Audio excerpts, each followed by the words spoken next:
तो आज के इस शनिवार के सत्संग कार्यक्रम में आप सबका हार्दिक अभिनंदन है, स्वागत है। तो आज हमारे समक्ष 4 स्पेशल गेस्ट्स आए हैं, तो उनका हम जोर से स्वागत करेंगे। श्री जगन्नाथ स्वामी की, श्री बलदेव जी महाराज की, श्री सुदर्शन जी महाराज की, श्री सुभद्रा मैया की। तो हमारे बीच में वो पधारे हैं। वास्तव में सब जगत उनका ही है, हम उनके बीच में आए हैं, बट आज यहाँ पर जगन्नाथ जी आए हैं तो उनका हम स्वागत करते हैं और उनके विषय में कुछ हम बोल सकें, ऐसी उनसे प्रार्थना करते हुए हम आरंभ करेंगे। वास्तव में कलयुग में सबसे कृपालु भगवान जगन्नाथ जी ही हैं। कलयुग के लिए मतलब हर युग के लिए अलग अलग ठाकुर जी प्रकट होते हैं। भगवान अलग अलग रूपों में प्रकट होते हैं, अलग अलग समय में, अलग अलग काल में। सब लोगों को मतलब समय के अनुसार, परिस्थिति के अनुसार, लोगों की चेतना के अनुसार भगवान प्रकट होते हैं। लेकिन खासकर कलयुग के हम जैसे बद्ध जीव, जैसे मतलब कहते हैं शास्त्रों में कि सतयुग में तो बहुत लंबी आयु थी और लोगों की चेतना भी बड़ी पवित्र हुआ करती थी। उसके बाद धीरे धीरे पतन होता गया, त्रेता युग, फिर द्वापर युग, फिर अभी जो हम जो बच गए, जो तीनों युगों में क्या बोलते हैं ना, फेल हो गए, तो वो वाली कैटेगरी वाले हम लोग आ गए। तो उनके लिए विशेष भगवान स्वयं कृपा, अभी कई बार होता है ना, जो बड़े यानी बड़े कृपा वाले टीचर्स होते हैं, कई बार वो बच्चा बिल्कुल बहुत मुश्किल से समझ सकता है तो उसको थोड़ा सा और ज़्यादा सरल करके समझाता है टीचर, और कई बार पास करना होता है तो ग्रेस मार्क्स भी दे देते हैं। तो ये जगन्नाथ जी वैसा ही है, हम सब ग्रेस कैटेगरी वाले लोग हैं।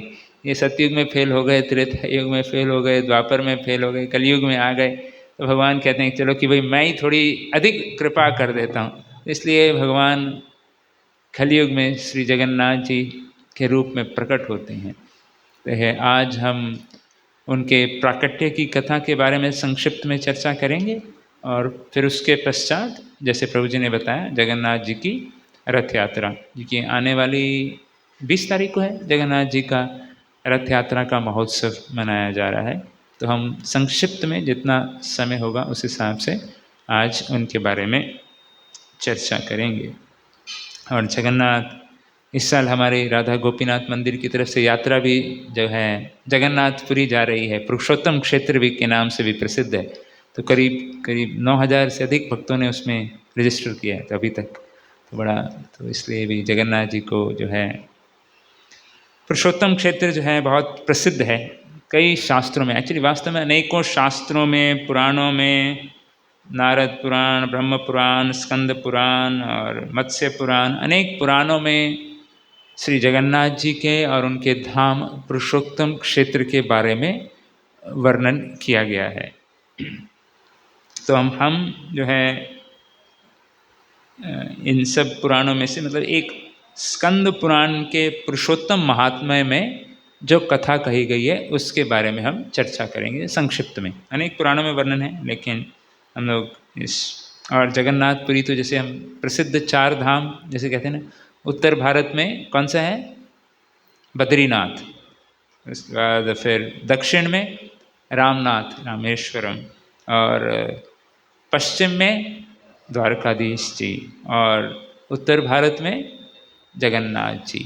तो ऐसा कहा जाता है कि प्रायः सतयुग में बद्रीनाथ जी का बोलबाला, ऐसा नहीं कि अभी नहीं है, अभी भी बद्रीनाथ में बहुत बोल जाते हैं, लेकिन प्रायः सतयुग में बद्रीनाथ जी के दर्शन के लिए लोग जाया करते थे और वहाँ पर पूजा अर्चना अर्पण करते थे भगवान श्री बद्रीनाथ जी को। और फिर त्रेता युग में रामनाथ, रामेश्वर जी, और फिर द्वापर में तो द्वारकाधीश का ही राज्य था, और कलयुग में जगन्नाथ जी। तो ये हमारे ज़्यादा नज़दीकी भगवान हो गए। नहीं, वैसे तो कोई भेद नहीं है, ऐसा नहीं कि अलग अलग हैं, सब एक ही हैं, बस अलग अलग रूपों में प्रकट होते हैं देश काल पात्र के अनुसार। जैसे हम लोग भी समय के अनुसार और परिस्थिति के अनुसार ही कार्य करते हैं, उसी तरह से भगवान भी वैसे ही देख कर कि भाई कलयुग के जीव हैं, ये लोग ठीक से नहीं कर पाएंगे और पता नहीं क्या करेंगे, और इनको भोजन अधिक प्रिय है कलयुग के जीवों को, तो वही खाने पीने वाले भगवान हैं हमारे जगन्नाथ जी। तो इसलिए कलयुग के लिए सबसे सरल पूजा अर्चना जो है जगन्नाथ जी की। श्रील प्रभुपाद जी ने भी सर्वप्रथम, जब प्रभुपाद जी 1965 में भारत से गए अमेरिका में, तो वहाँ पर उन्होंने सर्वप्रथम जो है जगन्नाथ जी के ही विग्रहों की स्थापना की। और वो भी बड़ा ऐतिहासिक घटना थी कि ऐसा कुछ प्रभुपाद जी का भी प्रयोजन नहीं था, लेकिन जब वहाँ प्रभुपाद जी न्यूयॉर्क से सैन फ्रांसिस्को गए, तो वहाँ प्रभुपाद जी की एक बड़ी वरिष्ठ शिष्या थी मालती माता जी। तो वो एक बार कुछ जो है सामग्री खरीदने के लिए, किचन इत्यादि का सामग्री, कुछ वो एशियन जहाँ से सब प्रोडक्ट्स आया करते थे, कॉस्टॉय कुछ स्टोर था, तो वहाँ गई थी। तो वहाँ पर उन्होंने देखा कि ये ऐसे कुछ 3 इंच के छोटे से गुड़िया थी, ऐसा 3 थे, उनको मालूम नहीं था ये कौन है। और वो उनमें से एक जो काले रंग की गुड़िया है, काले रंग की गुड़िया कौन है? जगन्नाथ जी। तो उनको खरीद कर लेकर आ गई और प्रभुपाद जी को सब सामग्री रखने के पश्चात प्रभुपाद जी के पास गई और प्रभुपाद जी को कहा, प्रभुपाद ये मैं इंडियन स्टोर में गई थी, एशियन स्टोर में, वहाँ पर ये गुड़िया मिली हैं। तो प्रभुपाद जी ने देखा और सीधा प्रणाम किए साष्टांग। बोले ये तो जगन्नाथ हैं। बोले इसके साथ के और 2 भी थे क्या कोई? बोले हाँ हाँ हाँ थे। बोले उनको भी लेकर आ जाओ। इस प्रकार से सैन फ्रांसिस्को में पहली बार जगन्नाथ, बलभद्र और सुभद्रा महारानी और सुदर्शन जी प्रकट हुए। तो प्रभुपाद जी ने उनको पूछा कि भक्तों को पूछा कि भाई किसी को कार्विंग आता है क्या, कोई बड़े मूर्तियाँ बना सकता है? तो फिर मालती माता जी के उस समय के पति श्याम सुंदर प्रभु थे, तो उन्होंने कहा कि भाई मैं तो कारपेंटर ही था, मुझे तो ये सब आता है। तो प्रभुपाद जी ने कहा ये छोटे हैं, इनको देख कर आप बड़े विग्रह का निर्माण करिए। तो सर्वप्रथम जो है अमेरिका में सैन फ्रांसिस्को में बड़े विशाल जगन्नाथ, बलभद्र और सुभद्रा महारानी के विग्रह की स्थापना किया गया। और प्रभुपाद जी ने सैन फ्रांसिस्को को नाम दिया न्यू जगन्नाथपुरी। प्रभुपाद कहा करते जैसे न्यूयॉर्क है तो वैसे न्यू जगन्नाथपुरी, क्योंकि जगन्नाथ जी वास्तव में स्वयं प्रकट हुए अपने आप, वो तो लेने नहीं गए थे, उनको मालूम भी नहीं था। भक्तों को भी प्रभुपाद जी को गए 1-2 साल ही हुए थे, किसी को मालूम भी नहीं था जगन्नाथ जी कौन है। लेकिन प्रभुपाद जी की कृपा से पूरा अभी तो विश्व के हर कोने में जगन्नाथ जी की रथ यात्रा मनाई जाती है।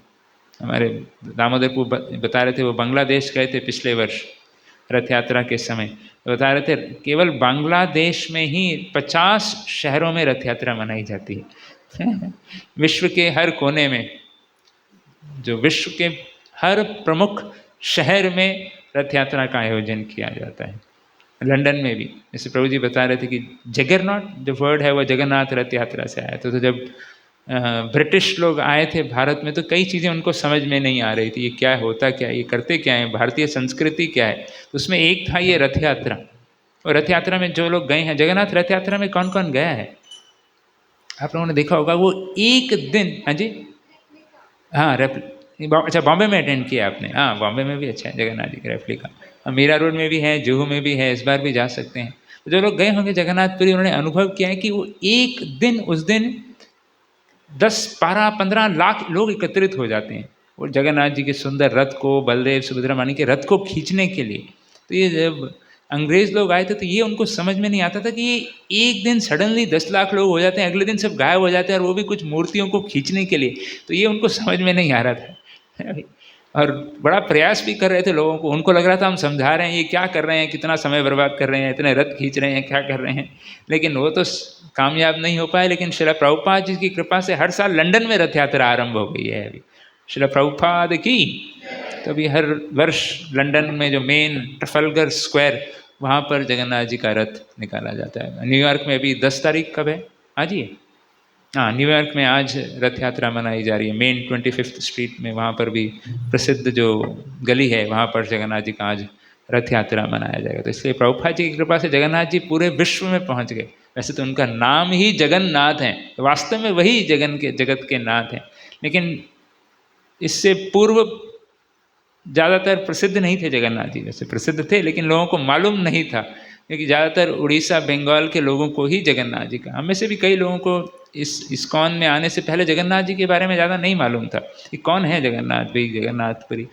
अभी तो इंटरनेट इत्यादि आ गया है तो सबको हर चीज़ का मालूम पड़ने लगता है, लेकिन उससे पूर्व जगन्नाथ जी के बारे में विदेशों में तो छोड़िए, भारत में भी कई लोगों को मालूम नहीं था। और आज जो हम बात कर रहे हैं, सब जगह पोस्टर लगे हुए हैं ना, वो क्या G20 वसुदेव कुटुंबकम। तो वास्तव में यदि हम जगन्नाथ जी या भगवान को परम पिता के रूप में स्वीकार करते हैं, तब हम वसुदैव कुटुंबकम की जो है सार्थक बना पाएंगे। जब हम सब भगवान को परम पिता के रूप में स्वीकार करेंगे, तब वास्तव में जो हमारी वो जो सबकी इच्छा है, ये सब संपूर्ण परिवार जो है, संपूर्ण विश्व एक परिवार है। तो जब हम सब जगन्नाथ, बलदेव, सुभद्रा मानी, सुदर्शन जी के संतान हो गए, तो अपने आप एक परिवार बन गया। तो जो ये वसुदैव कुटुंबकम का जो है योजना, वो भी तभी संभव है जब हम सब मिलकर जगन्नाथ जी को स्वीकार करें, उनकी प्रधानता को अपने जीवन में स्वीकार करें। तो अभी हम चर्चा करेंगे स्कंद पुराण पुरुषोत्तम महात्म्य की कथा से। तो ये कथा का प्रसंग इस प्रकार से है। जैमिनी ऋषि और कुछ साधु लोग आपस में भगवत कथा कर रहे थे, चर्चा कर रहे थे। बड़े प्रसिद्ध, बड़े महान संत हैं जैमिनी ऋषि, और उनके कुछ शिष्य और अन्य भक्त लोग एकत्रित थे, और वो लोग आपस में चर्चा कर रहे थे। और चर्चा का विषय था कि किस प्रकार भगवान श्री विष्णु सृष्टि का निर्माण करते हैं, कैसे भगवान श्री महाविष्णु के जो है रोमों से ब्रह्मांड प्रकट होते हैं, और उसके पश्चात हर ब्रह्मांड में ब्रह्मा जी को उसका अधिनायक बनाया जाता है, और उनको कहा जाता है कि आगे की सृष्टि आप बढ़ाइए। और भगवान श्री विष्णु की दृष्टि से सब जीव उस ब्रह्मांड में जो हैं भेज दिए जाते हैं। तो जब ब्रह्मा जी सृष्टि का निर्माण करते हैं, उसके पश्चात ब्रह्मा जी मन में विचार करते हैं कि ये सृष्टि का तो मैंने निर्माण कर दिया, लेकिन ऐसा लग रहा है कि सृष्टि में दुख बहुत ज़्यादा है। आदि दैविक, आदि भौतिक, आध्यात्मिक अनेकों प्रकार के क्लेश हैं। आदि भौतिक मतलब किसी दूसरे व्यक्ति के द्वारा कुछ क्लेश, कष्ट प्राप्त होना हम सबको होता ही है ना। किसी ना कोई हमारे जीवन में होता है जो कष्ट देने की, ऐसा लगता है यार तू मेरे को परतंग करने के लिए ही पैदा हुआ है। तो हम सबके जीवन में कोई ना कोई जीव, प्राणी या मनुष्य या कोई रिश्तेदार, कोई ना कोई है। आदि भौतिक समस्याएं हम सबके जीवन में आती रहती हैं। आध्यात्मिक, एक खुद का मन तो है ही बैठे, और कुछ नहीं तो सेम स्थिति में है, लेकिन मन कई बार ऐसा पागल बना देगा कि अभी सेम, अभी कल भी वही है, आज भी हम वही हैं, लेकिन समहाउ मन में वो विचार आएंगे और लगेगा कि अरे यार ये क्यों, ऐसा क्यों, वैसा क्यों, और अपने आप को खुद ही हम। और आदि दैविक अर्थात कई बार सृष्टि में कभी भूकंप आ गया, कभी अतिवृष्टि, कभी अनावृष्टि, कभी मानसून लेट है तो कभी जल्दी है तो कभी कम है। इस प्रकार के अनेक कष्ट, किसी ना किसी क्लेशों से व्यक्ति घिरा रहता है। तो ब्रह्मा जी थोड़ा सा उदास से हो गए सृष्टि का निर्माण करने के बाद। ये क्या हो गया भाई, मैंने बनाई लेकिन यहाँ इतना कष्ट है। तो भगवान विष्णु के पास फिर से गए, भाई जिन्होंने आज्ञा दी थी बनाने के लिए, कि आपने ये मुझे आज्ञा तो दे दी, लेकिन थोड़ा सा मुझे दुख सा हो रहा है, ब्रह्मा जी कह रहे हैं। तो विष्णु जी ने के पास गए और कहने लगा कि ऐसी ये क्या सेवा है। तो भगवान ने बताया कि भाई इसका उद्देश्य क्या है, ताकि कष्ट इत्यादि होंगे तो जो जीव है, मनुष्य जीव, भगवत भक्ति के मार्ग को लेंगे और परमानेंट इससे निकल जाएंगे। तो ब्रह्मा जी विचार कर और पूछ रहे थे कि कोई ऐसा स्थान है क्या जहाँ पर ये कष्ट ना हो, कुछ थोड़ा सा कंसेशन या कुछ तो बताइए भगवान को। इस प्रकार से पूछ रहे थे। तो भगवान विष्णु जी कहते हैं कि ऊपर के लोकों में जहाँ आपका घर होएगा, रेजिडेंस होएगा, जहाँ पर आपके पार्षद रहेंगे, वहाँ नहीं है, नीचे के लोकों में भी नहीं है, लेकिन जो मिडिल प्लानिटरी सिस्टम है, जो भूमंडल है, वहाँ पर एक स्थान है। कहते हैं कि जो है समुद्र के उत्तरी भाग में और महानदी के दक्षिण में एक नीलाचल पर्वत है, वहाँ पर एक नील कंद्र है, और वहाँ पर नील माधव और लक्ष्मी जी का मेरा निवास स्थान है। और जहाँ पर जो व्यक्ति जन्म लेता है या वहाँ पर जाके पूजा अर्चना करता है, भक्ति करता है, वह इस जन्म मृत्यु के सागर से तर जाता है, बच जाता है। तो ये एक स्थान है। तो एक हिंट दे दिया भगवान ने कि भाई जो है समुद्र के उत्तरी भाग में, महानदी के दक्षिण में, नीलाचल पे, नीलकंद्र में, नीली गुफाओं में नील माधव करके मैं वहाँ पर उपस्थित हूँ। अभी जैसे ही ब्रह्मा जी ने सुना तो वो तो भागने लगे, भागेंगे नहीं होंगे, उनका तो कैरियर है, उनके पास अपना पर्सनल स्पैन कैरियर है, उससे फुल स्पीड से वहाँ पर पहुँचे। और वहाँ पर उस क्षेत्र में उन्होंने देखा कि एक बड़ा सुंदर जलाशय है जिसका नाम था रोहिणी कुंड। और उनको भी इतना भाग कर आए थे, थोड़ा प्यास भी लगा था, तो ब्रह्मा जी ने विचार किया कि जल पी लेते हैं। और जैसे ही वो जल पीने के लिए उस जलाशय के पास गए, उन्होंने देखा एक कौआ, क्रो मुंबई में तो भरपूर है, एक कौआ उस जल को पीने लगता है। और जैसे ही उस जल को स्पर्श करता है, वो उसका चतुर्भुज रूप उसमें प्रकट हो जाता है और वो भगवत धाम की ओर वापस जाने लगता है। तो ब्रह्मा जी तो बड़े हैरान हो गए, अरे वाह, ये तो बड़ा ही सरल तरीका है जन्म मृत्यु के चक्कर से बचने का। नहीं तो प्रायः तो इसका कौआ है तो नेक्स्ट बर्थ में कुछ और होगा, फिर धीरे धीरे उसकी प्रगति होगी, ये एवोल्यूशन की थ्योरी के अनुसार ब्रह्मा जी ने जो बनाई है। लेकिन ब्रह्मा जी कह रहे थे यार ये तो मेरी पूरी थ्योरी फेल हो रही है यहाँ पर। तो ब्रह्मा जी बड़े हैरान हो रहे थे।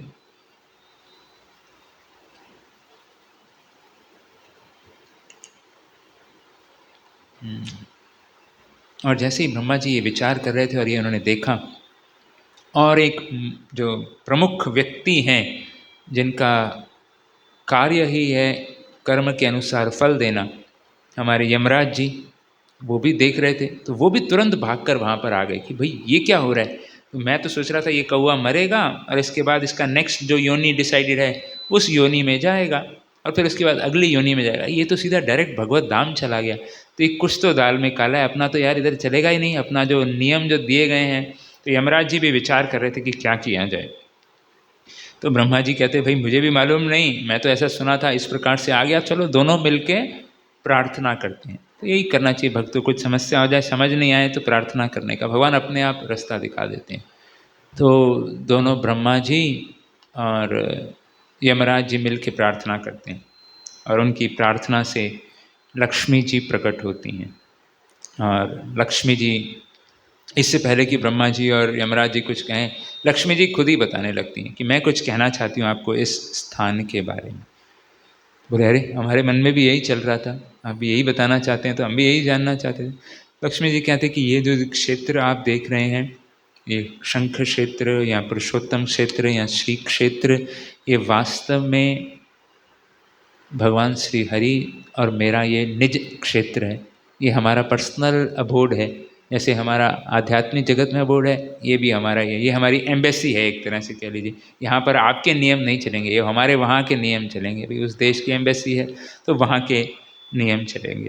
बोले ऐसी खास बात है कि जो कोई व्यक्ति इस क्षेत्र में सोएगा, केवल सोने से उसको समाधि का लाभ मिल जाएगा।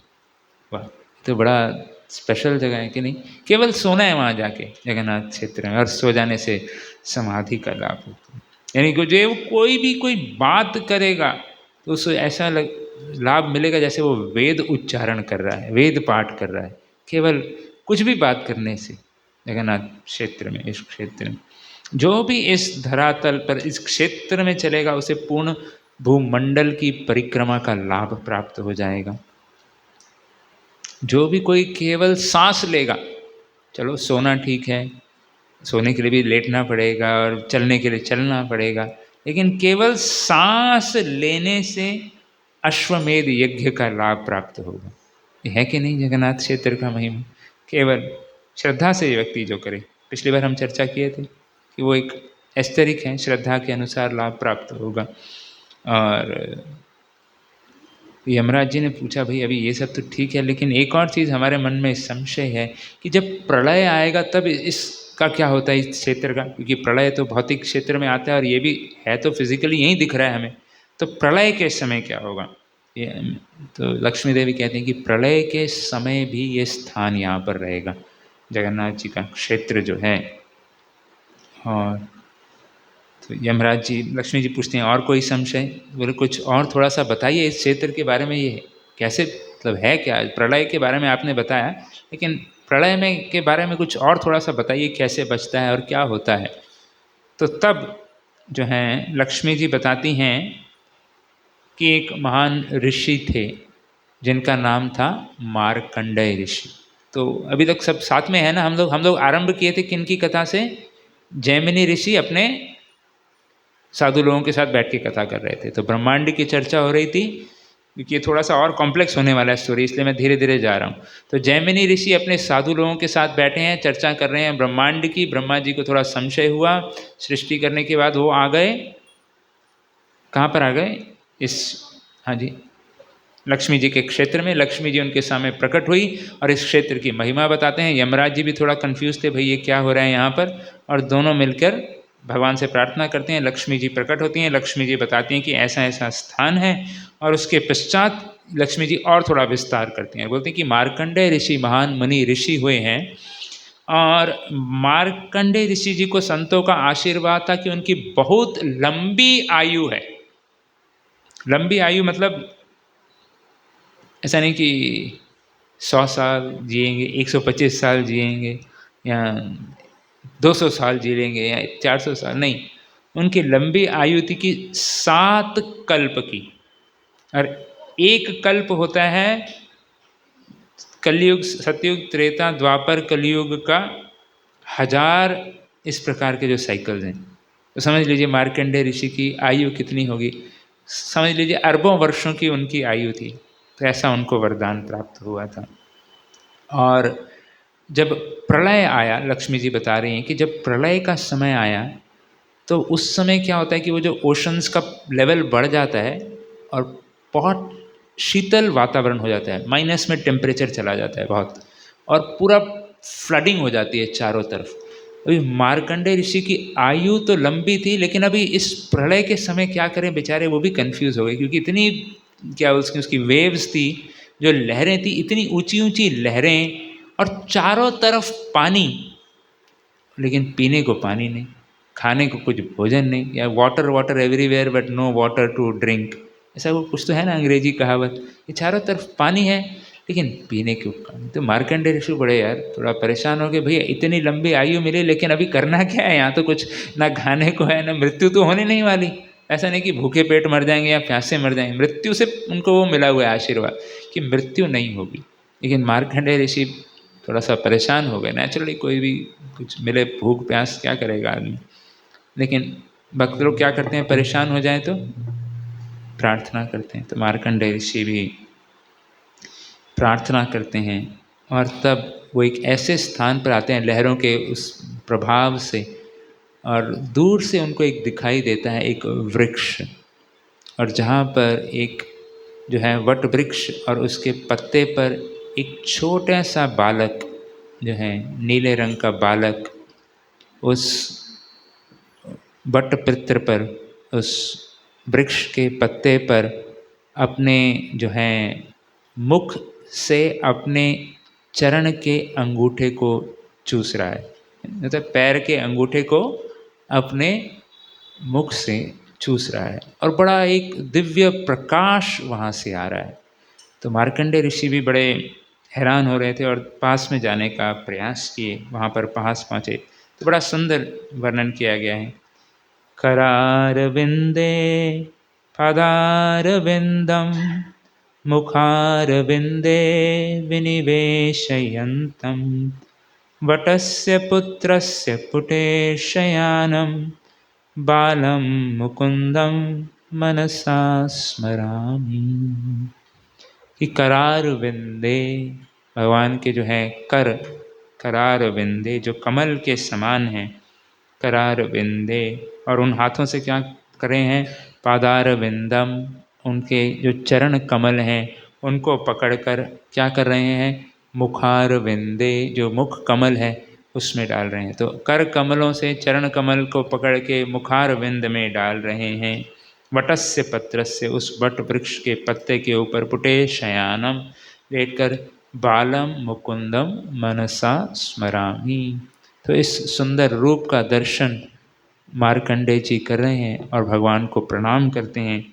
और जैसे ही पास में जाते हैं तो भगवान को प्रणाम करते हुए कहते हैं कि हे भगवान, ये क्या लीला है भाई, आप क्यों अपने चरण कमल को मुखार विंद में लिए हैं, इस रहस्य को कृपया बताइए। भगवान कहते हैं कि भाई आप सब भक्त लोग ही तो हैं जो हमेशा प्रार्थना करते हैं, आपके चरणों में अमृत है, आपके चरणों में हमें प्राप्त करना है, अपने चरणों में जो सेवा दीजिए। तो चरणों का इतना गुणगान करते हैं, अमृत बताते हैं। तो मैं भी सोच रहा था कि देखूं तो सही क्या है मेरे चरणों में, तो ये मैं समझ। और कहने लगे कि भाई मार्कंडे ऋषि भी मजाक करते हैं, कहते बोले आप नहीं समझ पाएंगे, ये भक्त ही समझ पाएंगे। इस प्रकार के जो कमल के जो भीतरी बाग में जो होता है वो अमृत होता है, बाहर का जो है वो कमल उसको नहीं समझ सकता, उसके लिए भंवरा चाहिए। जो भंवरा आता है वही वो कमल के अमृत को प्राप्त कर सकता है, कमल को नहीं पता होता। तो इस प्रकार से जो है भगवान कहते हैं, लेकिन फिर बाद में कहते हैं कि भगवान को प्रार्थना स्तुति करते हैं। उसके बाद कहते हैं कि भाई कुछ हमने इतनी लंबी आयु तो प्राप्त कर ली, लेकिन अभी भटक रहे हैं, थोड़ा सा कुछ बताइए करें क्या। तो भगवान भी बाल रूप में थे, तो बोले हमें तो चूसना आता है। तो उसको करके पूरा चूस लिया और सीधा अंदर चले गए उनके, भगवान के सीधे पूरे पेट के अंदर चले गए मार्कंडेय ऋषि। और वहाँ पूरा सृष्टि का उनको दर्शन हुआ। जगन्नाथ हैं, पूरा सृष्टि भगवान के उदर में ही है, वहाँ दर्शन किया। फिर थोड़ी देर बाद फिर बाहर आए और फिर बताया कि ये एक स्थान है इस वृक्ष के ऊपर, ये जो क्षेत्र है पुरुषोत्तम क्षेत्र, यह प्रलय के समय में भी नष्ट नहीं होता, तो आप यहाँ पर जो है विश्राम कर सकते हैं। तो वहाँ पर श्री मार्कंडेय ऋषि ने जो है भगवान श्री हरि की आराधना की और भगवान शंकर जी की भी आराधना की। और वो स्थान आज भी है, मार्कंडेश्वर महादेव का मंदिर। हाँ हाँ, और मार्कंडेय सरोवर भी स्थान भी है। और फिर यमराज भी आ गए, भाई उन्होंने भी इतना सुना था उस स्थान का, तो वो भी वहाँ पर आकर जो है भगवान हरि की उपासना करते हैं और भगवान शंकर जी की भी उपासना करते हैं। और यमेश्वर महादेव का भी स्थान यहाँ पर है। और फिर लक्ष्मी जी ये वृत्तांत बता रही थी, और फिर लक्ष्मी जी ने कहा कि ब्रह्मा जी ये तो मैंने सुना दिया आपको, लेकिन सही वक्त आने पर आप इंद्रद्युम्न महाराज एक होंगे, उनकी थोड़ी मदद कर देना। ऐसा करके लक्ष्मी जी चले गए। ब्रह्मा जी भी विचार कर रहे थे ये कौन है भाई इंद्रद्युम्न महाराज, और इस प्रकार के वो भी चले गए। और उस समय जो ये कथा सुना रहे थे कौन, जैमिनी ऋषि अपने शिष्यों को। तो उनके शिष्यों ने पूछा कि भाई ये इंद्रद्युम्न महाराज कौन है, जो ब्रह्मा जी को जिनकी हेल्प करने वाले हैं, हमें भी डाउट हो रहा है इंद्रद्युम्न कौन है, तो उसके बारे में बताइए। तो फिर जैमिनी ऋषि कहते हैं चलो ठीक है, अभी आप लोग पूछ ही रहे हैं, उत्सुक हैं, तो मैं इंद्रद्युम्न महाराज के बारे में थोड़ा सा बताता हूँ। तो आप लोग जानना चाहते हैं इंद्रद्युम्न महाराज के बारे में? उत्साह नहीं है लगता है भक्तों को। हरि श्री राधे, जय श्री जगन्नाथ स्वामी की। जगन्नाथ जी से जुड़ी हुई है कहानी, इसलिए हम यहाँ पर आए हैं, पुरुषोत्तम क्षेत्र और इंद्रद्युम्न महाराज के बारे में। बड़ा सुंदर प्रसंग है, तो कृपया ध्यानपूर्वक श्रवण करें। तो ये इंद्रद्युम्न महाराज अवंती नरेश, उज्जैन के आसपास का जो क्षेत्र है वहाँ के राजा थे।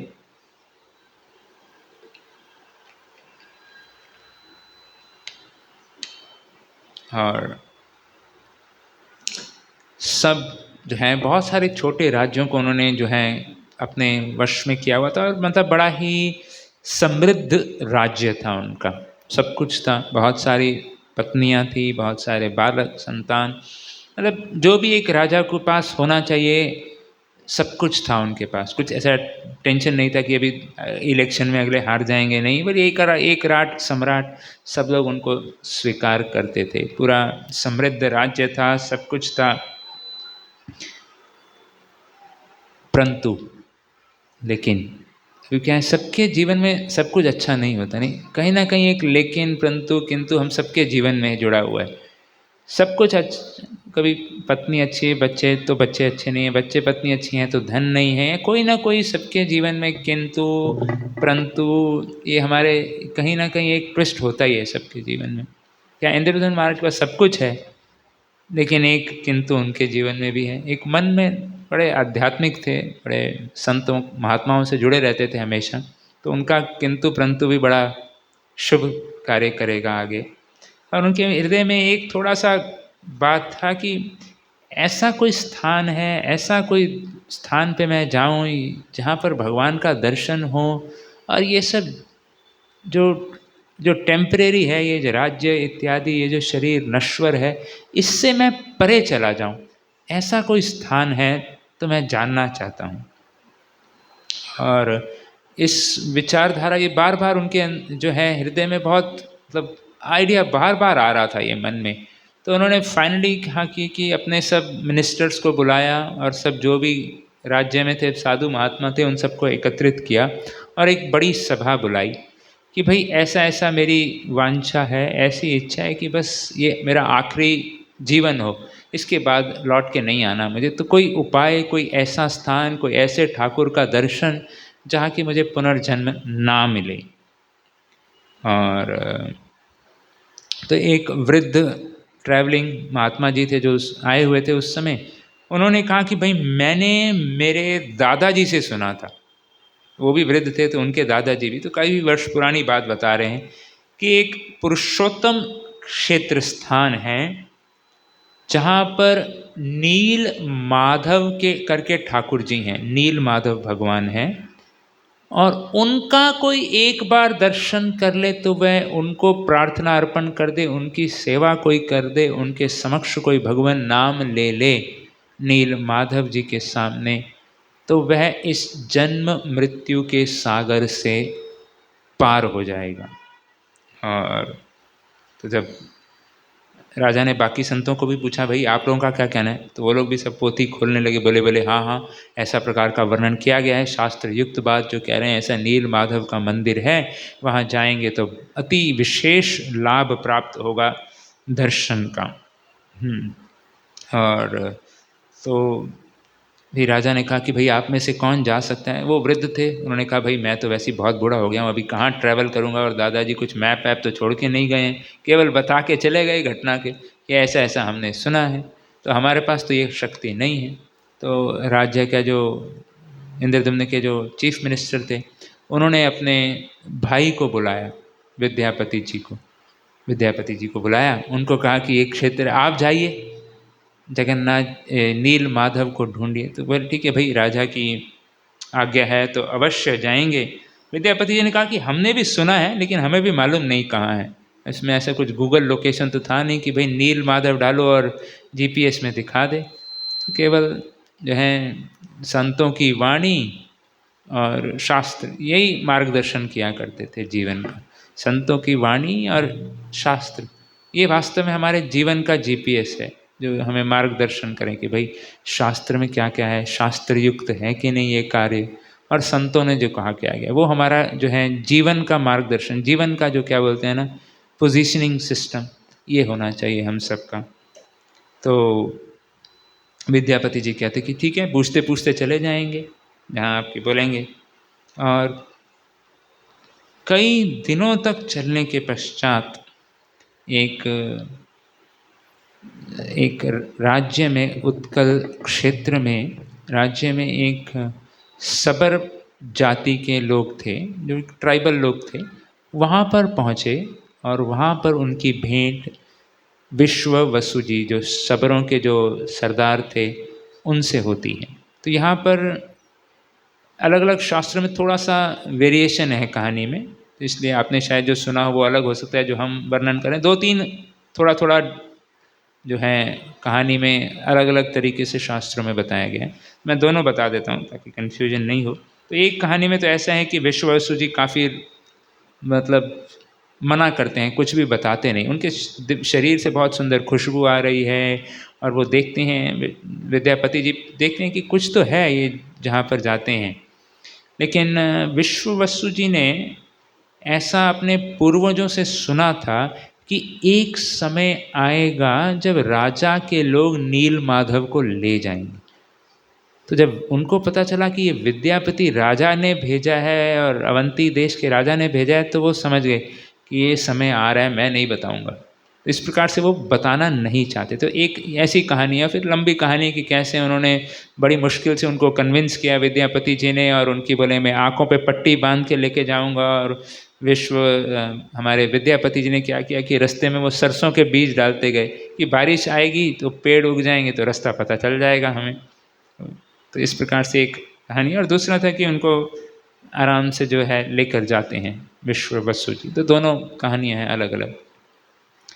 और वहाँ पर उनको बड़ा जो है विद्यापति जी जब भगवान के इस सुंदर रूप नील माधव जी का दर्शन करते हैं तो वो इतना दिव्य सुंदर रूप का दर्शन करते हैं कि विद्यापति जी वहीं जो हैं कुछ समय के लिए तो बिल्कुल बेहोश हो जाते हैं। ऐसी दिव्य सुंदरता उन्होंने देखी नहीं। ये भगवान की जो सुंदरता है वो अतुलनीय है, उससे किसी चीज़ की वस्तु की तुलना नहीं की।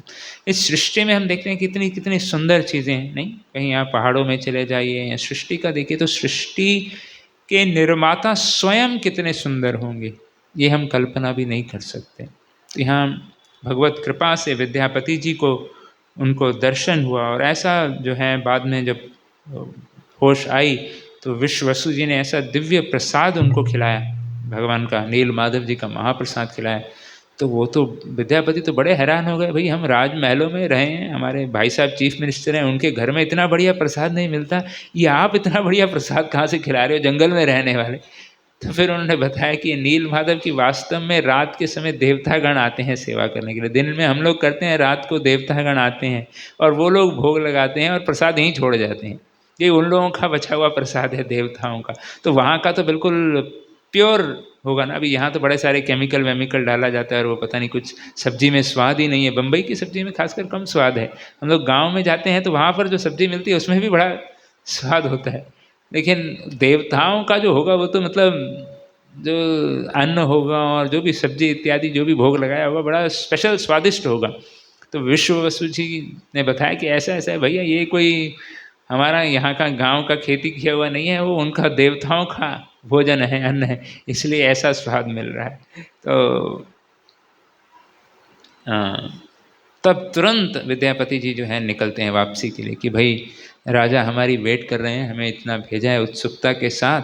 तो वह पहुंच जाते हैं इंद्रद्युम्न जी के पास और पूरा जो है रिपोर्ट बताते हैं कि कैसे हमारा जो है हमें ये विश्ववसु मिले, विद्यापति से हमारे को दर्शन हुए नील माधव के और ऐसा सुंदर प्रसाद स्वीकार किया। ऑफकोर्स कई कथाओं वो जगह ऐसा वर्णन है कि विद्यापति जी ने प्रसाद नहीं लिया क्योंकि वो राजा व्रत कर रहे थे, तो उन्होंने सोचा हम भी प्रसाद नहीं लेंगे, जल इत्यादि लिया। लेकिन कई कथाओं में वर्णन है कि उन्होंने अच्छे से प्रसाद लिया। दोनों एक ही बात है कि वो आतुरता थी तुरंत लौटने की।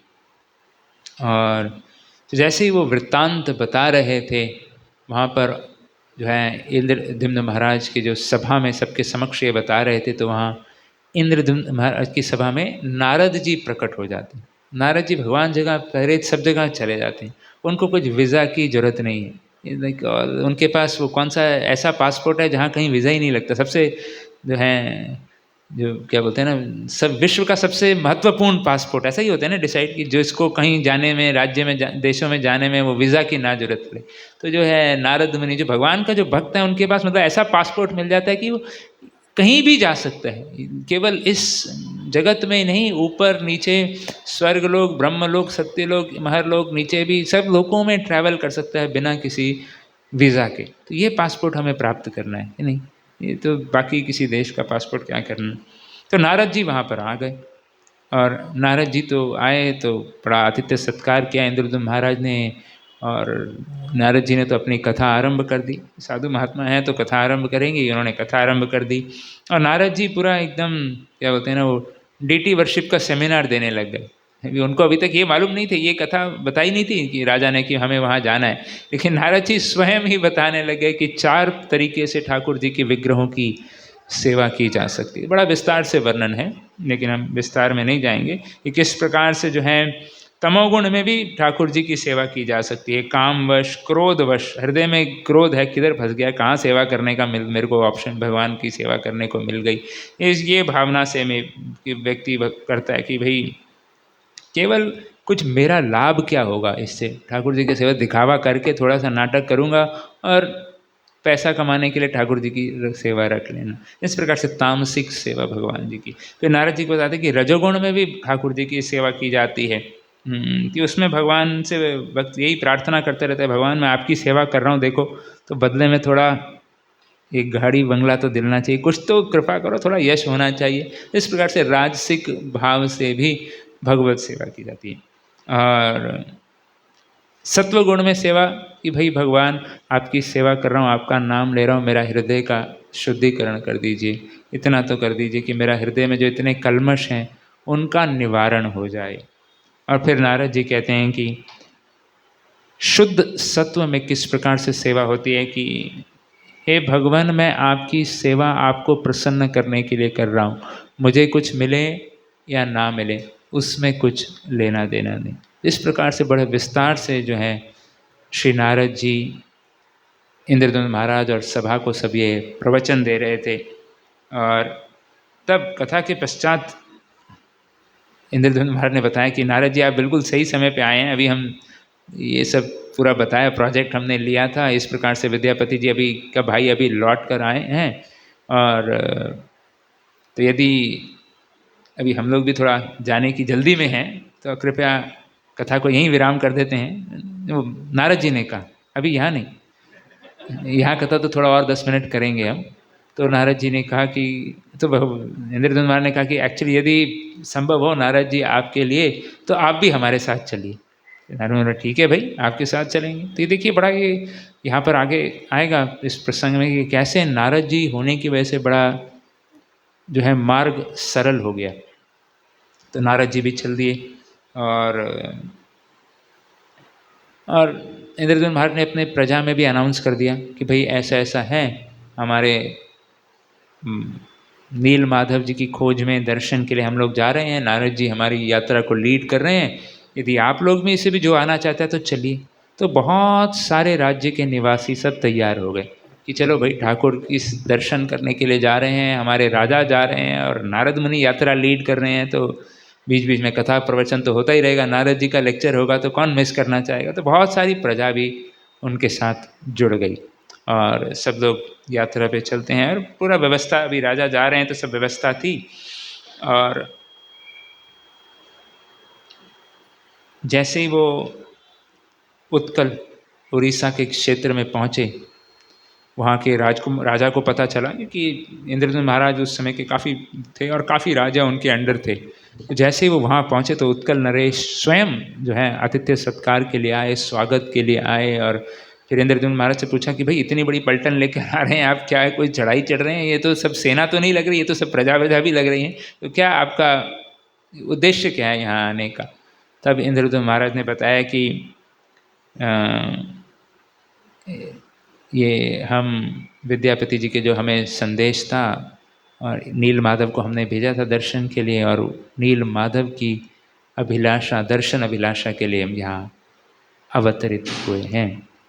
तो तब राजा थोड़ा सा उदास हो जाता है और कहता है कि वास्तव में अभी थोड़े दिन पहले ही एक बहुत बड़ा साइक्लोन आया था, बवंडर आया, और उस साइक्लोन में इतना आंधी तूफान था कि वो नील माधव जी का मंदिर ही छुप गया, किसके ढेले में चला गया, कहाँ चला गया। नील माधव को हमने बहुत खोजा, नील माधव लुप्त हो गए। तो इंद्रद्युम्न महाराज तो बिल्कुल ऑलमोस्ट बेहोश होने वाले थे, मतलब इतना सब कुछ राज्य छोड़ के आ गए। कुछ महीने तो लगे ही होंगे नहीं आने में, उज्जैन से उड़ीसा चल के और वो भी चढ़ के, मतलब रथ इत्यादि होगा बट काफ़ी लोग चल भी रहे होंगे और नारद जी भी साथ में थे, तो बहुत ही हतोत्साहित हो गए। मतलब नेचुरली एक उत्साह जिस, और उनको भी लग रहा था इंद्रद्युम्न महाराज को, यार मैंने अपने मंत्री के भाई को भेजा, उसको दर्शन हो गए, मेरा रह गया, आइडिया मेरा है और उनको दर्शन हो गया, मैं पीछे रह गया। इस प्रकार से थोड़ा सा नेचुरली स्वाभाविक है। और हाँ, तो नारद मुनि के पास गए। ये भी बड़ा सुंदर है कि गुरु जी के साथ भगवान से प्रार्थना करना, गुरु के पास जाना, ये लाइफ लाइन्स हैं भक्तों के जीवन की। जब समस्या आ जाए तो वहाँ चले जाना चाहिए हमें। तो गुरु जी के पास गए। देखिए नारद मुनि थे तो भाई काम आसान हो गया, नहीं तो उस समय बेचारे इंद्रद्युम्न महाराज निर्णय नहीं ले पाते अभी आगे क्या करना है। तो नारद जी ने समझाया कि भाई आप बिल्कुल सिंसियर हैं, आप तो केवल प्रजा की भलाई, सबकी भलाई और अपने भलाई के लिए यहाँ आए थे, भगवत सेवा के लिए यहाँ आए थे, तो अवश्य आपको दर्शन होगा। आप शुद्ध मार्ग में हैं, सही रास्ते पे हैं, तो केवल थोड़ा धैर्य रखिए। भगवान नील माधव नहीं तो कम से कम हृदय में तो आपको दर्शन हो ही जाएगा ठाकुर जी का। इंद्रद्युम्न महाराज भी सोच रहे थे अगर हृदय में ही दर्शन करना है तो वहीं कर लेते नेचुरली ना, फिर यहाँ इतना दूर चल के क्यों आए। तो एक तरह से उनके मन में भाव आया, नारद जी को कहा नहीं उन्होंने कि भाई अगर हृदय में ही दर्शन कराना था तो उधर ही करा देते, इतना हमारा राज्य छोड़ के आए और आप अभी बोल रहे हैं भवंडर हो गया और ऐसा। तो लेकिन नारद जी ने कहा चिंता मत करिए, हम लोग अपना ढूंढने में लगे रहते हैं, काम में लगे रहते हैं। और तब ढूंढते ढूंढते भुवनेश्वर के इलाके में पहुँचे और नारद मुनि से पूछा, भाई ये कौन सा क्षेत्र है, बड़ा हरा भरा है, बड़ा सुंदर दिखाई दे रहा है। और तो बड़े विस्तार से नारद मुनि ने बताया कि यह हर धाम में, भगवान श्री हरि विष्णु के धाम में, श्री कृष्ण के धाम में एक क्षेत्रपाल होते हैं जो उस धाम का रक्षा करते हैं, भगवान शंकर जी। तो यह इस क्षेत्र के जो क्षेत्रपाल हैं वो यह भुवनेश्वर भगवान शंकर जी हैं। तो उसके पूरा विस्तार से प्रसंग बताते हैं कि कैसे जो है भगवान शंकर जी का सती मैया से विवाह हुआ और उसके पश्चात का जो है पूरा प्रसंग बताते हैं कि कैसे जो है भगवान शंकर और भगवान विष्णु के बीच में काशीराज के कारण एक थोड़ा सा युद्ध हुआ और उसमें जो है भगवान शंकर ने कहा कि भगवान विष्णु को कि मुझे अपने हर धाम के पास रखिए। तो भगवान विष्णु जी ने कहा कि जहाँ जहाँ भी मेरा धाम होगा वहाँ आपका मंदिर अवश्य होगा। तो हम देखते हैं जहाँ पर भी भगवान श्री कृष्ण का, भगवान श्री विष्णु का धाम है, भगवान शंकर का भी स्थान वहाँ पर होता है। तो यह बात बताई तो नारद मुनि ने कहा कि भाई ये क्षेत्रपाल हैं, अभी शंकर जी से प्रार्थना करते हैं, वो रास्ता बता देंगे नेचुरली, इस धाम के जो है entry controlled by Lord Shiva, तो इनसे हम प्रार्थना करते हैं तो ये अवश्य हमें बता देंगे। तो दोनों नारद जी भी और इंद्रद्युम्न महाराज और सब सभा मिलके भगवान शंकर को प्रसन्न करते हैं। आशुतोष हैं वो तो जल्दी प्रसन्न हो जाते हैं। भगवान शंकर जो हैं प्रकट होते हैं राजा के समक्ष और राजा को भगवान शंकर जी एक हिंट देते हैं, पहेली बजाते हैं, कहते कि यहाँ से आप दक्षिण की ओर जाइए, वहाँ आपको एक नरसिंह देव का विग्रह मिलेगा, उनकी आप स्थापना कीजिए, उनके लिए मंदिर बनाइए और 1000 अश्वमेध यज्ञ करिए। उसके पश्चात आपको दर्शन हो जाएंगे ठाकुर जी के। अभी ये तो बड़ी पहेली सी बुझा दी, ये क्या है, दक्षिण में जाओ नरसिंह देव मिलेंगे, 1000 अश्वमेध यज्ञ करो तो दर्शन होगा शायद। और वैसे तो भगवान शंकर जी नारद जी को लेके गए साइड में, कोने में, कि मैं वैसे आपको बताता हूँ कि नील माधव तो लुप्त हो गए हैं, अभी दर्शन नहीं होने वाला, किसी और रूप में ही ठाकुर आएंगे। तो बोले कि राजा को बताऊंगा तो फिर से बेहोश ही हो जाएगा, आप ज़रा सही समय पे डोज दे देना। ये गुरु जी ऐसा ही, गुरु जी का काम यही है कि देख के कि भाई ये आदमी चेला कितनी दवाई ले सकता है, नहीं ये अभी देनी है कि ठहर के देनी है या कैसे उसको ना। बच्चे भी जो माँ को दवाई पिलानी होती, बच्चे को नहीं, माँ को जब बच्चे को दवाई खिलानी होती है तो क्या करते हैं, कभी कभी वो आयुर्वेदिक दवाई जो लेते हैं वो लड्डू में डाल के या दूध के अंदर डाल के या किसी चीज़ में डाल के देते हैं। तो नारद जी को कहा कि भगवान शंकर ने कि मैं बता दूंगा तो अभी बेचारा कहीं उदास ही ना हो जाए, इंद्र आगे को वो सब करेगा ही नहीं, तो आप ज़रा सही समय पे आने के बाद बता देना कि लुप्त हो गए हैं। तो बोले ठीक है। और तो जैसे ही भगवान शंकर के आदेश के अनुसार वह पहुंचते हैं और वहाँ पर नरसिंह देव के जैसे भगवान शंकर ने कहा था मिल गए, उनके मंदिर की स्थापना की और एक के बाद एक अश्वमेध यज्ञ करना आरंभ कर दिया। और बड़े धैर्य के साथ कथा कीर्तन का माहौल है, बड़ा सुंदर सब प्रजा है, नारद जी हैं स्वयं, और 998 यज्ञ, 998 अश्वमेध यज्ञ जब कंप्लीट हो गए और तब राजा की बाईं आंख फड़कने लगी और चारों तरफ अपशुगुन दिखने लगे। अभी राजा अभी नेचुरली घबरा गया कि यार इतना सब छोड़ के आया और उत्कल राजा ने बोल दिया वो लुप्त हो गए, और बोला इधर आओ, नरसिंह देव का मंदिर भी बना दिया, 998 यज्ञ भी हो गए, अभी ये अपशगुन का क्या चक्कर है भाई। तो फिर गए नारद जी के पास, नारद जी ये कुछ शगुन अच्छे नहीं लग रहे, अभी क्या करें। तब नारद जी ने कहा, एक्चुअली सच बताऊं, बोले बताइए, वास्तव में नील माधव जा चुके हैं। तो अभी नारद जी ने समझ गए कि भाई इतना सब कर लिया है, अभी ये सहन कर लेगा, अभी झटका संभाल लेगा। तो कहा कि वास्तव में जो है नील माधव चले गए हैं। यदि आप, लेकिन आपका उद्देश्य सही है, आप भगवान को प्रार्थना करें तो अंतर्यामी अंतरदशा में भगवान श्री नील माधव का दर्शन आपके हृदय में होगा। तब इंद्रदुम्न महाराज ने कह दिया कि नारद जी इतना चलाया क्यों, इतने यज्ञ गुराई, अंतर्यामी अंतरदिशा में ही दर्शन कराने थे तो वहीं करा देते ना, अवंतीपुर में ही। इतना क्या आपने मेहनत कराई हमसे, उसके कोई बात नहीं। नारद जी ने कहा धैर्य रखो, सही रास्ते पे चलते रहो, डगमगाना नहीं। जब सही रास्ते में हम चलते हैं तो कई बार कठिनाइयाँ आएंगी, कई बार हतोत्साहित होंगे हम कि भैया ये मंजिल तो आ ही नहीं रही, रास्ता दिखाई नहीं दे रहा, हम पहुँचेंगे भगवत धाम या नहीं, या इतने सारे जो प्रलोभन हैं उनको पकड़ लें और ठीक है यार छोड़ो, यहाँ तो कोई रिजल्ट दिखाई नहीं दे रहा है, आ ही नहीं रहा है, इतने सालों से माला कर रहे हैं, कुछ हृदय शुद्ध हो ही नहीं रहा, अभी भी काम वासनाएं आ रही, अभी भी इस प्रकार के विचार आ रहे हैं। लेकिन गुरुजी कहते हैं नहीं बेटा, करते रहो, करते रहो। इंद्रदुम्न महाराज को पूरी श्रद्धा थी और 999 कर दिया। जब 999 किया तो रात्रि के समय जब इंद्रदुम्न महाराज विश्राम कर रहे थे तो महाविष्णु भगवान स्वयं उनके स्वप्न में प्रकट हुए और उनको आशीर्वाद दिए। और इंद्रदुम्न महाराज तुरंत गए नारद जी के पास, Narad ji good news, good news. बोले महाविष्णु मेरे स्वप्न में आए। बोले अरे वाह, ये तो बड़ा ही शुभ लक्षण है, तो इसको तो बहुत बढ़िया लक्षण है, इसका मतलब 1000 पूरे होते ही शायद ठाकुर जी के दर्शन आपको हो जाएंगे। अब तभी इंद्रदुम्न महाराज बहुत उत्साह के साथ जो हैं दर्शन किए, यज्ञ किए, 1000वां यज्ञ भी कंप्लीट किए।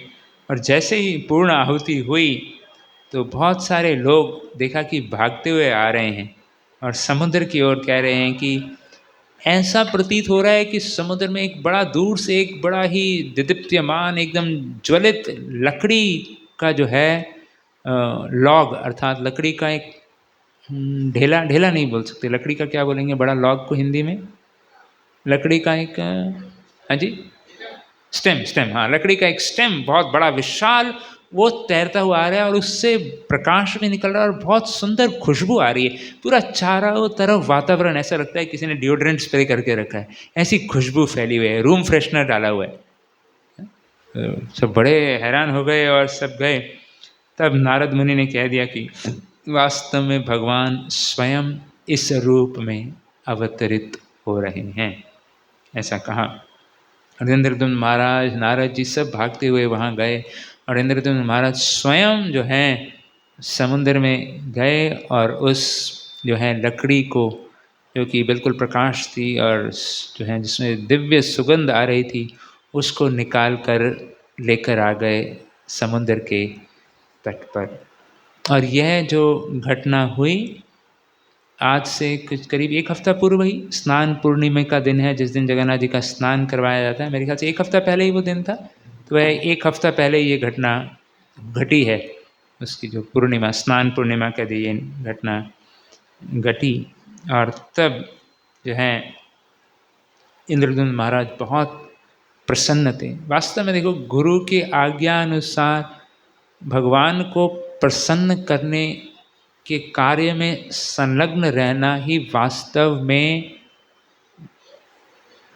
आध्यात्मिक पूर्णता है।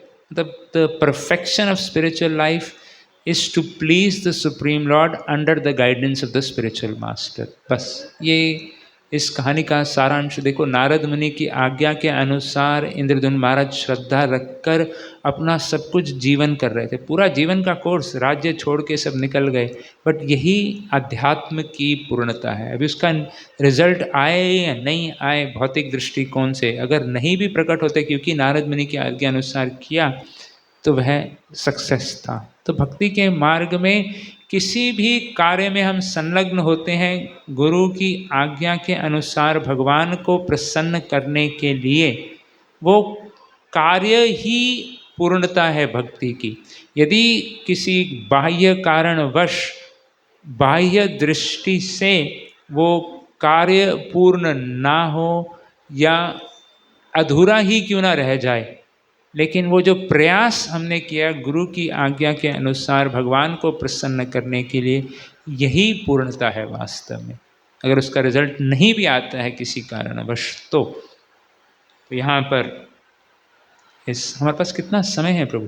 5 मिनट हैं, नहीं तो हम अगली बार करेंगे। 10 मिनट हैं, तो 10 मिनट में जगन्नाथ जी को प्रकट कर देंगे, फिर आगे की कथा हम अगली बार कर सकते हैं। जगन्नाथ जी को फिर से ला सकते हैं प्रभु जी, जगन्नाथ जी को। तो किनके घर से आए हैं? गौरव प्रभु कहाँ गए? भोग लेने के लिए गए, आपके घर से आए हैं ना, तो नेक्स्ट वीक फिर से आ सकते हैं जगन्नाथ जी, चलेगा? तो फिर हम इसलिए फिर अभी 10 मिनट अभी कथा करेंगे, तो नेक्स्ट वीक फिर जगन्नाथ जी को ले आएंगे। या फिर जगन्नाथ महोत्सव भी मना सकते हैं, जिनके जिनके घर पे जगन्नाथ सब ले आए, सब जगन्नाथ जी को यहाँ भोग लगाएंगे, सब मना, ऐसा भी कुछ प्लान कर सकते हैं हम बाद में। बट जगन्नाथ जी फिर से आएंगे। अभी प्रभु जी ने कह दिया। आपका क्या नाम है प्रभु?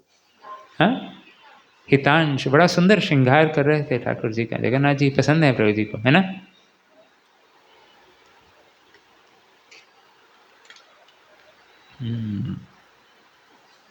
तो उस जो लकड़ी जो प्रकट हुई थी, अभी उसका काम था कि उसकी मूर्तियां बनाई जाए, है ना? तो ऐसा तो नहीं पूजा कर सकते। ऐसा कई जगह वर्णन है कि कई कारपेंटर लोग आए, प्रयास किए, कोई कुछ कर ही नहीं पा रहा था। फिर एक बूढ़े बहुत वृद्ध कारपेंटर आए और उनको ये सेवा दी गई कि कृपया आप करिए। उन्होंने कहा कि मैं ये कार्य कर दूंगा, मूर्तियाँ इनकी बना दूंगा, लेकिन मेरा है कि मैं अकेले में करूँगा, कोई असिस्टेंट नहीं चाहिए मुझे। ठीक है भाई, आपकी जैसी इच्छा। ना मैं कुछ खाऊंगा ना पीऊँगा, तो ना मुझे प्रसाद की कोई व्यवस्था करने की ज़रूरत है, ना ही जल की। तो राजा भी बड़े हैरान थे, भाई बूढ़ा आदमी है, कुछ कम से कम कुछ थेपला चुंदा है, कुछ पानी तो रख दें अंदर। बोले नहीं, कुछ आवश्यकता नहीं, जो भी है हम अपने आप मैनेज कर लेंगे। और दरवाज़ा बंद, कोई देखेगा भी नहीं अंदर। अरे नहीं, नहीं तो ऐसे बीच बीच में आके देखना तो चाहिए ना भाई। राजा ने कहा कि नहीं। बोले नहीं, अगर ये शर्त मंजूर है तो मैं आगे काम बढ़ाऊंगा। वास्तव में विश्वकर्मा जी ही आए थे ठाकुर जी को रूप देने के लिए, और कहा कि आप भी व्रत करो 15 दिन। बड़े यार, राजा ने कहा चलो ठीक है भाई, इतनी तपस्या की है तो और थोड़ी 15 दिन तपस्या कर लेंगे। और फिर देखा कि 15 दिन के बाद, या 15 दिन जब होने वाले थे, तो कुछ आवाज़ भी नहीं आ रही है अंदर से। तो राजा चिंतित तो थे ही कि वृद्ध व्यक्ति हैं, और हर रोज़ जाके वो कान लगा के सुना करते थे कि हो रहा है कि नहीं काम, कहीं हमारे बाबा जी हैं कि कहीं चले गए भैया, 15 दिन बिना कुछ खाए पिए टिकेंगे कि नहीं। और उनकी पत्नी भी साथ में थी, गुंडीचा महारानी उनका नाम था, गुंडीचा जी। तो वो भी जाया करती थी रोज़। देखा कि आज तो कुछ आवाज़ आ ही नहीं रही है, तो मन में संशय हुआ गुंडीचा जी को भी और इंद्रदंत महाराज को भी कि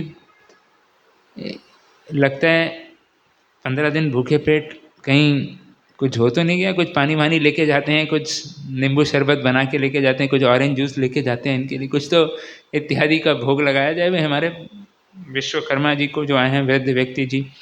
और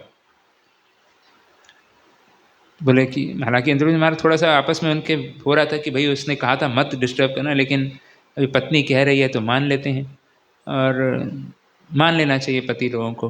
तो खोल दिया दरवाज़ा और देखा तो वहाँ तो कोई है ही नहीं, केवल 3-4 विग्रह हैं इस प्रकार के। और राजा तो बिल्कुल दुखी हो गया कि ये किधर चले गए, बाबा जी बोल रहे थे पूरा कंप्लीट करेंगे। और जब ये 3 रूपों का दर्शन किया तो इंद्रदंत महाराज जाते, ये तो गलती हो गई, तुम्हारे कहने पे मैं आ गया, मैंने खोल दिया, वो कंप्लीट ही नहीं किया है लगता है, इनके तो पैर ही नहीं दिखाई दे रहे। तो बड़ा विचित्र रूप है ये तो। जैसे रेगुलर जो सामान्यतः जो मूर्ति होती हैं, वो भगवान श्री कृष्ण का त्रिभंग स्वरूप होता है, तो वो सोच रहे थे कि नील माधव इस रूप में प्रकट होंगे। ये तो कुछ अलग ही है। तो थोड़ा सा उनको इतना धैर्य रखा, 1000 यज्ञ किए और वो नरसिंह देव का मंदिर बनाया और सबको लेके आया, यहाँ इतना धैर्य क्या, मेरे से 15 दिन रहा नहीं गया। तो पूरा लगता है पानी फिर गया इतनी सारी मेहनत पर। और समस्या हो जाए तो फिर क्या करना है? हाँ जी, कहाँ जाना है? गुरु जी के पास जाना है। नारद जी के पास आ गए, नारद जी लगता है गड़बड़ हो गई भैया, हमने थोड़ा धैर्य नहीं रखा और यहाँ पहुँच गए। तो नारद मुनि आए जब, नारद मुनि जब दर्शन किया तो बिल्कुल प्रणाम करने लग गए और ऐसे आनंद में थे नारद जी, तो वाह, भाव विभोर हो गए ऐसा रूप का दर्शन करके। तो इंद्रधनुष महाराज कहने लगे, नारद जी ये तो ठीक है, आप तो आनंद ले रहे हैं, लेकिन मेरा तो दिल बैठा जा रहा है कि मैंने बीच में ही रोक दिया काम, और ये क्या विचित्र रूप में ठाकुर प्रकट हुए, मुझे नहीं समझ में आ रहा है। तो नारद मुनि बोले, धैर्य रखो, मैं समझाता हूँ, इसके पीछे का कारण मैं ही हूँ।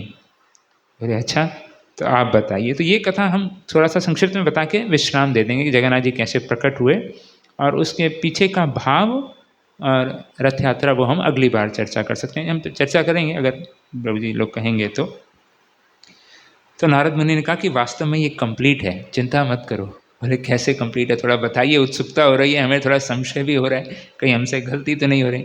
नारद जी कहने लगे कि ये द्वारका की बात है, और एक बार भगवान श्री कृष्ण की जो रानियां हैं सब आपस में चर्चा कर रही थी, रुक्मिणी जी, सत्यभामा जी और तुंग विद्या आदि इत्यादि जो भी रानियां हैं, सब आपस में चर्चा कर रही थी कि हम लोग एक चीज़ अनुभव कर रहे हैं, एक चीज़ हमने देखा है कृष्ण के जीवन में कि वो रात भर जब भी सोते हैं तो उनका वो सराहना पिल्लो काफ़ी गीला हो जाता है, रोते रहते हैं, और बार बार कभी सुबल, कभी श्री दामा, कभी मधुमंगल, और कभी राधा, ललिता, विशाखा, कभी नंद, कभी यशोदा, इनको याद करते रहते हैं और रोते रहते हैं रात को। और इस प्रकार से रुक्मिणी देवी बता रही थी, गायों को याद करते रहते हैं, तो ये रहते हमारे साथ हैं और ध्यान उनका वृंदावन में ही लगा रहता है रात भर। सत्यभामा जी कहते हैं, एक्चुअली आप क्या बात कर रहे हैं, रात का नहीं, दिन में भी वो कई बार तो वृंदावन का ही बात करते रहते हैं। सत्यभामा जी कहते हैं कि एक बार तो कृष्ण ने मुझे कहा कि मैंने तुम्हारे साथ शादी क्यों की मालूम है? बोले, तो सत्यभामा जी बोले, मैंने पूछा कृष्ण से, क्योंकि तुम्हारा चेहरा राधा से मिलता है। बोले यार ये तो बड़ा विचित्र। और बोले कई बार तो वो त्रिभंग रूप में खड़े हो जाते थे, बिल्कुल वृंदावन का स्मरण करते रहते थे और कुछ शुद्ध बुद्धि नहीं रहती थी, सत्यभामा जी कहती। और वहाँ पर हमारे पद्मावती देवी जी भी थी, जो कि कंस की माँ है, कंस की माँ, वो भी थी वहाँ। वो कहने लगी ये वृंदावन है क्या चीज़? बोले वृंदावन में देखो, ना तो कृष्ण को जूता भी नहीं पहनने दिया, कि कृष्ण वहाँ जूता भी नहीं पहनते थे, ना ही कुछ खाने को देते थे, इसलिए कृष्ण घर घर जाके चोरी करते थे। हाँ, और कभी कभी मिट्टी भी खा लेता था कृष्ण। तो ये क्या है जो ब्रज में जो कुछ था ही नहीं, ना ही उसको कभी स्कूल स्कूल में भेजा, ना कुछ खाने को दिया, ना स्कूल दिया, ना चप्पल तक दिया, ये क्या है वृंदावन? फिर भी ये सब होने के बाद भी, और गाय चराने के लिए सुबह से शाम ऑफिस में भेज देते थे, फिर भी कृष्ण ब्रज को ही याद करें, ये है क्या? वो कंस की माँ को भी समझ में नहीं आ रहा था क्या करें। तो सब लोग आपस में चर्चा कर रही थी, सब रानियाँ, तो सबने सोचा कि देखो रोहिणी मैया है, बलराम जी की माँ, उन्होंने ना कृष्ण को वृंदावन में भी देखा है, मथुरा में भी और द्वारका में भी। एक काम करते हैं, उनके पास सब मिल के जाते हैं और उनको बताते हैं कि कुछ तो बताओ हमें वृंदावन के बारे में, ऐसा क्या है ब्रज में कि कृष्ण हमारे साथ होते हुए भी वृंदावन का ही स्मरण कर रहे हैं, भाई कुछ तो बताओ। तो रोहिणी मैया के पास सब महारानियाँ एक साथ गई और कहा कि भाई एक कथा आयोजन की जा रही है आपकी, हमें ब्रज की कथाएं सुनाइए कृष्ण के बारे में। रोहिणी मैया ने कहा कि मैं ब्रज की कथा करूंगी तो कृष्ण कहीं भी हो उनको पता चल जाएगा, वो आ जाएंगे, उनका स्मरण और बढ़ जाएगा और कहीं सच में चले ना जाएं द्वारका से। फिर सबने निर्णय किया कि चलो ठीक है, एक काम करते हैं कि हम एक इस सभागृह में कथा रखेंगे, लेकिन सुभद्रा जी को बोलते हैं कि आप बाहर रहना। अभी कोई एक रानी को रखेंगे तो लगेगा कि ना मैं मिस कर रही हूँ, ये लोग आप अंदर बैठे हैं मैं बाहर हूँ, ऐसा कैसे? ठीक है सुभद्रा जी आप न्यूट्रल हैं, इनको बाहर खड़ा कर देते हैं कि आप खड़ी रहिए, और जैसे ही कृष्ण बलराम आए इस दिशा में, आप अंदर दरवाज़ा नॉक करिए, हम लोग टॉपिक बदल देंगे। तो कृष्ण बलराम को सुनने को ही नहीं मिलेगा ब्रज कथा। तो इस प्रकार से जो है रोहिणी देवी श्री वृंदावन की लीलाओं का विस्तार से वर्णन करती हैं, कृष्ण जन्म से लेके पूतना वध इत्यादि, और कैसे बताती हैं कि जो ब्रज का जो प्रेम है विशेष है। उदाहरण देती हैं कि जैसे बिंब और प्रतिबिंब, जैसे कि वो जो एक फल हो, उसकी मिरर में रिफ्लेक्शन हो, यदि आप उसकी आईने में उसकी प्रतिबिंब को देखें, जैसे आम की रिफ्लेक्शन को हम मिरर में देखें तो हमें आम का स्मरण होता है कि नहीं होगा? नहीं, आम को देखेंगे रिफ्लेक्शन में तो हमें आम का स्मरण होगा, लेकिन यदि आम को देखें डायरेक्टली तो रिफ्लेक्शन का स्मरण नहीं होता, है ना? तो वही बता रही थी, उसी प्रकार से यदि कृष्ण जो द्वारका है वो वृंदावन का प्रतिबिंब है, तो प्रतिबिंब को देखकर बिंब का स्मरण होता है, ओरिजिनल चीज का जरूरत होता है। तो इसलिए द्वारका में भी रहते हुए कृष्ण को वृंदावन का स्मरण होता है, लेकिन वृंदावन में द्वारका का स्मरण नहीं होता कृष्ण को, क्योंकि रिफ्लेक्शन, बाहर फल को देख रहे हो तो रिफ्लेक्शन का थोड़ी ना कोई चिंता करेगा कि अरे इसकी रिफ्लेक्शन कैसी आएगी मिरर में, नहीं। तो इस प्रकार से समझाते हैं कि वास्तव में वैकुंठ जो है वो शुद्ध ऐश्वर्य प्रेम है वहां पर, वैकुंठ लोक में। द्वारका में माधुर्य मिश्रित ऐश्वर्य, ऐश्वर्य है द्वारका में, लेकिन माधुर्य मिश्रित भी है, क्योंकि भगवान श्री कृष्ण की रानियां इत्यादि हैं। और मथुरा में ऐश्वर्य मिश्रित माधुर्य प्रेम, ये चाहे तो हम अगली बार विस्तार से चर्चा कर सकते हैं, अभी समय के अभाव से। और जो वृंदावन है वो शुद्ध माधुर्य प्रेम है, इसलिए वृंदावन में सब लोग ग्वाल बाल भी सोचते हैं कि हम कृष्ण से अधिक शक्तिशाली हैं। सुबल भी कहता है कि मैं तुमसे अधिक शक्तिशाली हूँ। इस प्रकार का जो है ब्रज का भाव है। कृष्ण कहता है कि मैंने राक्षसों को मारा, तो कहते हैं नहीं, तुम्हारे नंद बाबा ठाकुर जी की सेवा करते हैं, विष्णु को प्रणाम करते हैं, इसलिए विष्णु आके तुम्हारे बीच में उनको मार देते हैं, वैसे तो तुम्हें तो मैं भी कुश्ती में हरा दूँ। और इस प्रकार से भगवान कई बार अपने ग्वालों को अपनी जो है पीठ पे उठाया भी करते, तो अनेकों लीलाओं का विस्तार से रोहिणी मैया वर्णन करती हैं। तो वो भी हम अगली बार थोड़ा सा चर्चा करेंगे जब आरंभ करेंगे। और तब कृष्ण बलराम जहाँ चर्चा होती है तो वहाँ पहुँच जाते हैं। और सुभद्रा मैया भी इतने भाव विभोर हो गई थी कथा को सुनते सुनते कि उनके भी कान बड़े हो गए, हाथ पैर अंदर चले गए, और पूरा वो दरवाजे को क्या बोलते हैं, कान लगा के सुन रही थी, आंखें बड़ी बड़ी हो रही थी भाव की वजह से सुभद्रा महारानी की। और जैसे ही कृष्ण बलराम आए वो देखे कि ये तो बिल्कुल स्तब्ध खड़ी है, क्या सुन रही है। और कृष्ण बलराम ने भी कान लगाए, और जब उन्होंने भी वृंदावन और गोपियों और श्री राधा रानी के बारे में सुना तो उनके भी जो है कान बड़े हो गए, आंखें बड़ी हो गई, भाव के कारण हाथ पैर अंदर चले गए।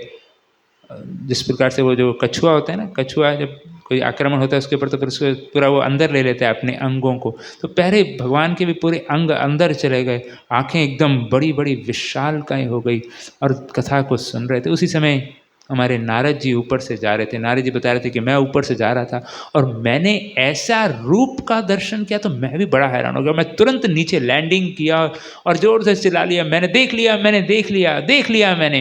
और भगवान श्री कृष्ण जो बलराम और सुभद्रा की जो समाधि थी, जो बिल्कुल जो तल्लीन थे जो कृष्ण कथा को सुनने में, वो टूट गई।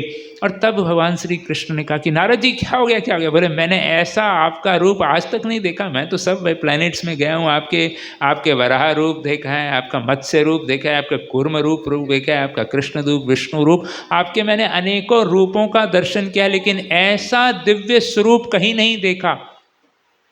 तो मेरी एक रिक्वेस्ट है कि इस रूप में आप कहीं तो प्रकट हो जाएं, ताकि जनता साधारण भी आपके इस रूप का दर्शन कर सके। तो नारद जी कह रहे थे कि मैंने वो जो भगवान से आशीर्वाद मांगा था, आज इंद्रद्युम्न महाराज वो फलित हो रहा है। तो आप सोच रहे हैं कि ये क्या रूप आ गया, ये वास्तव में वो मेरी जो द्वारका की जो रिक्वेस्ट थी वो आज पूरी हो रही है। तो इसलिए ये कोई साधारण भगवान नहीं है। श्री कृष्ण महाभाव में द्वारकाधीश श्री ब्रज के विरह के भाव में जब प्रकट होते हैं, वो हैं श्री जगन्नाथ जी। तो वास्तव में जो है जगन्नाथ जी जो है विशेष भगवान हैं, कलयुग में जो अवतरित हुए हैं। श्री कृष्ण राधा के विरह में का जो भाव है उसको सम्मिलित करके जो भगवान का जो रूप है वो श्री जगन्नाथ जी का रूप है। तो इसलिए जगन्नाथ जी जो हैं कलयुग में अति विशेष जो हैं सब भक्तों पर कृपा प्रदान करते हैं। तो हम सबको जगन्नाथ जी का आश्रय लेना चाहिए, जगन्नाथ जी को भोग लगाना चाहिए। जगन्नाथ जी को भोजन बड़ा प्रिय है, जगन्नाथ जी को भोग लगाना चाहिए घर में। जगन्नाथ जी को आज भक्त प्रभु जी ने पुष्प की व्यवस्था की है, सब लोग जगन्नाथ जी को पुष्प अर्पण कर सकते हैं। और हम चर्चा करेंगे जो आयोजक हैं उनसे, यदि संभव हुआ तो अगली बार भी इस कथा को आगे बढ़ाएंगे और सब लोग अपने अपने घर से भोग ला सकते हैं। बस हम लोग चर्चा करेंगे और फिर बाद में अनाउंस किया जाएगा कि क्या व्यवस्था है, क्या संभव है।